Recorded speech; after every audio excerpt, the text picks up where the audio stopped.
நமது பூமி நம் தாயின் அளவிற்கு முக்கியம். அதை நாமே பாதுகாக்க வேண்டிய கடமை உண்டு. மாசில்லாத சூழலை உருவாக்கலாம். மரம் நடுங்கள், மழையை வரவழைக. நம் சுற்றுப்புறம் நன்றாக இருந்தால் நம் வாழ்க்கையும் நன்றாக இருக்கும்.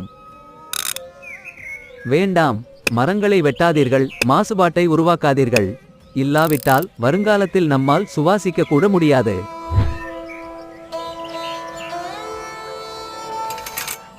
ஒரு மரம் நட்டால் ஒரு உலகை வாழ வைக்கிறீர்கள். நீரில்லாமல் உலகம் நிலைத்து நிற்காது. மரங்கள் நீரை தங்க வைத்து மழையை பெற்றுக்கொண்டு நமக்கு சுவாசிக்க தேவையான ஆக்சிஜனை வழங்குகின்றன. மரங்களை காப்பாற்றினால்தான் நீர் கிடைக்கும், நீர் கிடைத்தால்தான் உயிர் இருக்கும். இவை இரண்டும் இல்லாமல் நம் வருங்காலத்திற்கு என்ன செய்ய போகின்றோம்? குறள் 20. நீரின்று அமையாது உலகனின் யார்யார்க்கும் வானின்று அமையாது ஒழுக்கு. அதிகாரம் 2. வான்சிறப்பு.